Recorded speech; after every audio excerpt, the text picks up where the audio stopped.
Olá, meus irmãos. Estamos aqui retornando para a segunda aula, segunda parte. Aqui foi aonde eu havia parado esse slide. E vamos lá, mais uns 10 a 12 minutos.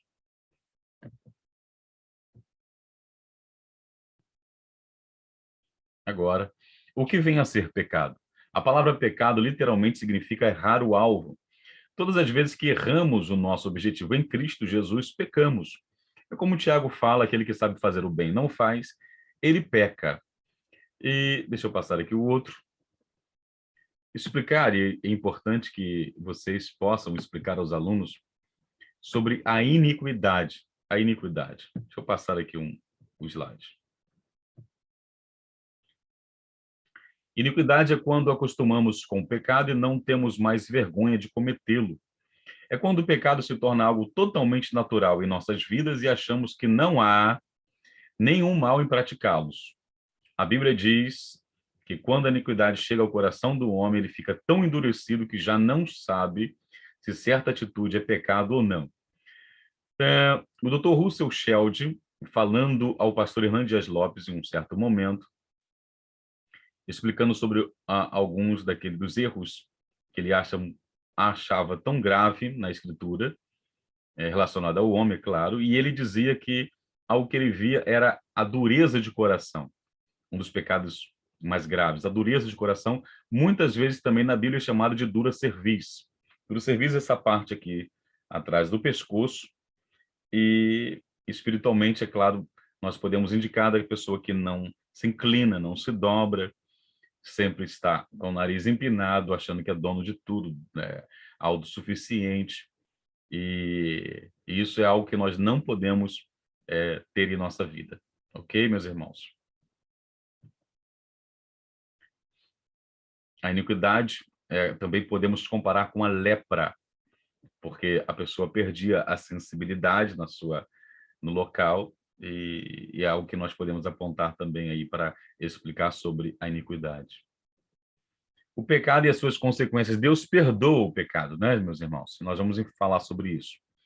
Mas a Bíblia, nesse tópico 2.2 aí, fala das consequências do pecado, fala de Adão e Eva, fala o profeta Isaías falando que faz divisão, o pecado faz divisão entre nós e Deus, fala dos relatos, ou do relato, no livro de Josué, no capítulo 7, quando Acã, o pecado de Acã ali comprometeu o exército, que a nação sentiu a consequência ao perder a batalha para o exército de Ai.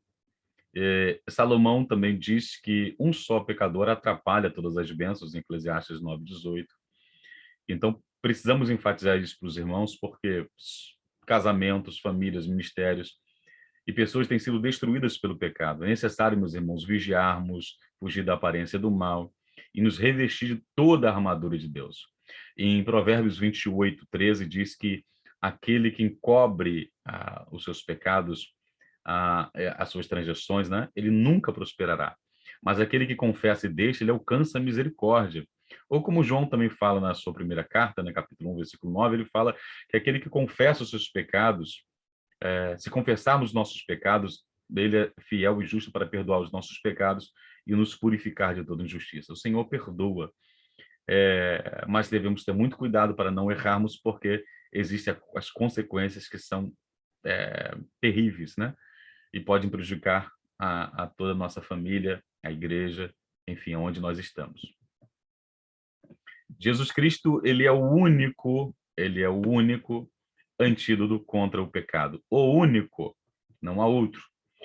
Sabendo isso, que o nosso velho homem foi com ele crucificado para que o corpo do pecado seja desfeito, a fim de que não sirvamos mais ao pecado. Queridos, antes nós poderíamos ter sido escravos do pecado, mas quando entregamos a nossa vida ao Senhor, hoje nós somos servos de Cristo. Temos um Senhor e não podemos agora andar em desobediência. Não somos mais servos do pecado, somos livres em Cristo Jesus e temos um Senhor e guiados somos pelo Espírito de Deus, pelo Espírito Santo, para sermos sal e luz nesse mundo. Aqui, no tópico 3, Cristo como centro do tabernáculo, encontramos no tabernáculo a pessoa de Cristo como tema central.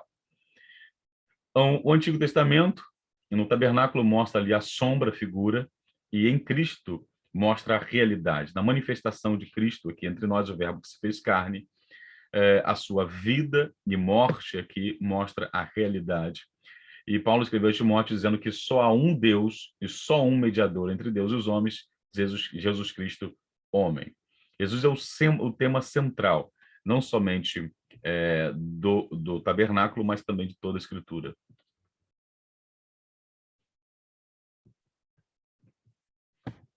Aqui são símbolos em cada utensílio. Por exemplo, aqui no altar do holocausto, nós podemos ver o que simboliza a cruz do Calvário, o lugar onde o Cordeiro de Deus, Jesus Cristo, foi sacrificado por nós. A pia de bronze representa o início da santificação promovida pela palavra. Logo quando entrava, só tinha uma porta no tabernáculo, dizendo que Jesus falou, eu sou a porta, só há uma entrada, só Jesus é essa porta. Ele também é o caminho, a verdade, a vida. Após o altar do sacrifício, existia a pia de bronze, e era o sentido de purificação, o início da santificação promovida pela palavra de Deus e pelo Espírito Santo. Já dentro do santo lugar existia a mesa da proposição, a mesa dos pães da proposição, simboliza a palavra de Deus viva, Cristo, o pão da vida, como ele fala em João capítulo 6, e da palavra de Deus escrita, a Bíblia.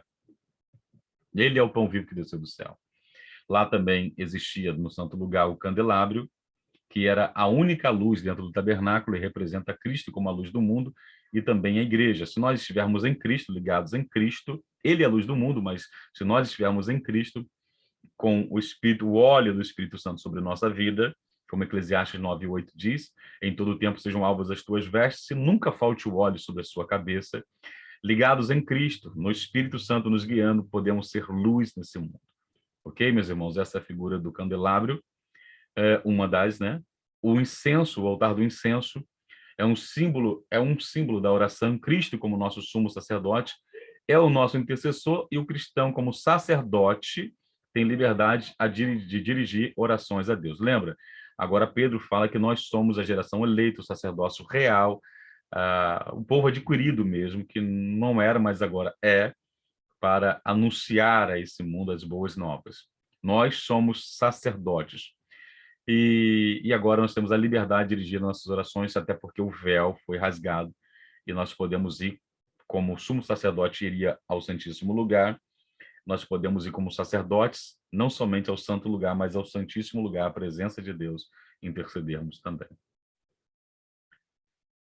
E Cristo, que está à destra de Deus, intercedendo por nós. A Arca da Aliança simboliza a presença de Deus com o seu povo, a presença de Deus com o seu povo. Hoje, o nosso corpo é templo do Espírito Santo, a presença de Deus está aí com você. Nós somos templo do Espírito Santo. A Arca da Aliança é a revelação de Jesus, Jesus como sacerdote e como cordeiro. É bom, importante nós frisarmos que a Arca da Aliança, a última vez que é mencionada, é em Jeremias 3,16, e Paulo enfatiza isso falando aos coríntios, dizendo que o nosso corpo foi comprado por bom preço, e fala desse corpo aqui sendo o templo do Espírito Santo. E Jesus como sacerdote e como cordeiro. Deixa eu colocar um ponto aqui importante para vocês, para agregar na aula.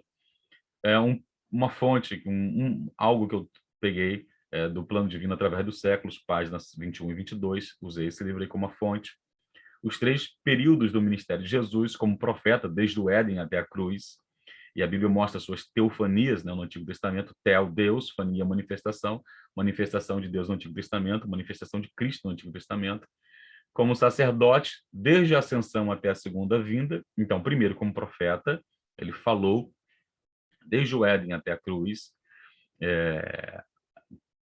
falou como profeta, como sacerdote desde a ascensão até a segunda vinda, porque agora está à destra de Deus, intercede por nós, como rei durante um milênio e em épocas sucessivas, como rei, ou seja, quando ele vier, e aí fala isso no capítulo 19 do livro do Apocalipse, é uma veste branca, salpicada de sangue, o nome que está lá é Rei dos Reis, na sua coxa, na sua veste, Rei dos Reis e Senhor dos Senhores. Literalmente, 1000 anos ele reinará em Jerusalém, e aí mostra, enfatizando esses 3 períodos do ministério de Jesus como o rei do milênio e em épocas sucessivas.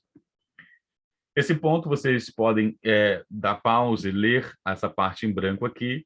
Eu quero enfatizar aqui, porque no Santíssimo Lugar era o momento onde o divino encontrava com o humano.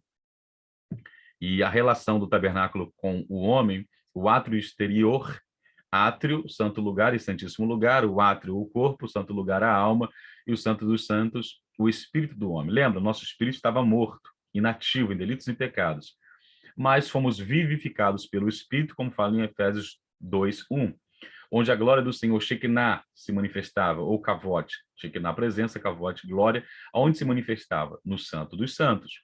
Da mesma forma, o espírito do homem foi restaurado para a habitação da glória de Deus. Romanos 8:16, Paulo diz que o mesmo espírito testifica com o nosso espírito que somos filhos de Deus, somos vivificados, e o Espírito Santo testifica com o nosso espírito que somos filhos de Deus.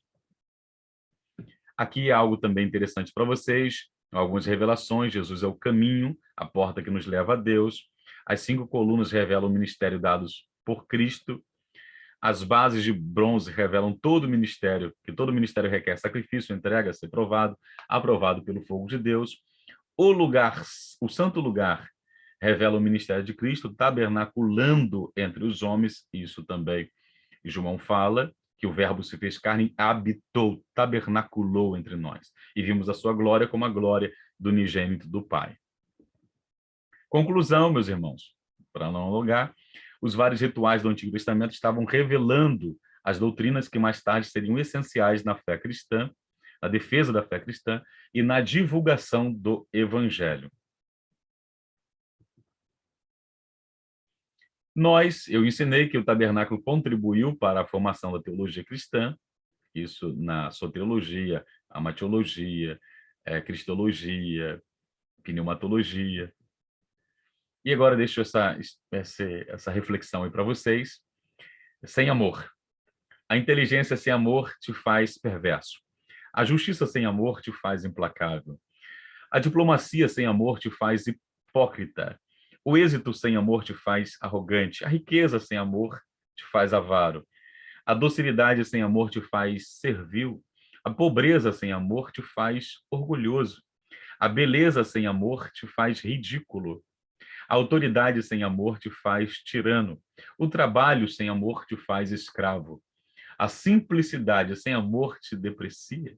A oração sem amor te faz introvertido. A fé sem amor te deixa fanático.